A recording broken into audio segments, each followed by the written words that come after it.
So we're on 14. We have Peter. Peter recognized Vola's footsteps, the hard wooden stamp followed by the softer shoed footfall, and dropped the logs back into the wood bin. He braced himself in the cabin doorway, watching Vola pump water into the kitchen sink. You stayed off that foot? Pretty much. Actually, he'd gotten up at least a dozen times to do pull-ups on a beam, and he'd lifted logs for half an hour.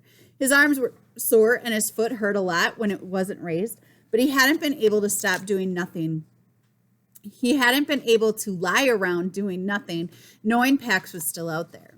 Vola began lathering up her hands without turning around. You write that note? Peter pulled the crutches to his sides. Already he felt more secure when they were tucked under his arms. I did, but no buts. You write once a week. The bus driver friend I told you about, Robert Johnson, I asked him. He'll mail them from a different spot along his route. First condition, remember. Peter tried a sharp turn, wobbled, but righted himself. He swung through another turn, smoother. All right. Okay. Good. Vola hung the dish towel on its peg, crossed to the fireplace, and began shredding the newspaper on the grate. Let's move on to the second condition then.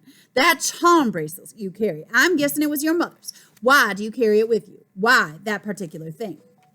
Peter felt his body go instantly rigid the way it always did whenever anyone asked about his mother, as if it had to freeze to decide whether it was okay to talk about her or not. Usually with strangers it wasn't, so he was surprised when his hands relaxed their grip on the crutches a little and his throat eased open. She always wore it. She'd hold her wrist up so I could play with it when I was a baby. I don't remember that, but I've seen a picture. I do remember her telling me about it, though. About the charm, I mean. It's a phoenix. That's a special bird. It's red and gold and purple, colored like a sunrise, and it rises from the ashes. I know what a phoenix is. Right, but out of its own ashes. That's the part my mom cared about. Its own ashes. When it gets worn out, it builds itself a nest high in a tree away from everything. Peter stopped. It suddenly occurred to him that Vola's cabin felt like a nest. He circled on the crutches to look around. Yes, a secret, protected nest, surrounded by trees, away from everything. He turned back to Vola, who was cross-stacking kindling. He hoped she hadn't read his mind. So the phoenix fills the nest with its favorite stuff. Myrrh and cinnamon is what's in the story, I think. Then the nest ignites, burning the bird's old body, and the new bird rises up out of the old bird's ashes. My mother loved that. She said it meant that no matter how bad things got, we could always make ourselves new again. Vola didn't respond. She touched a match to the shredded paper and watched as it caught fire.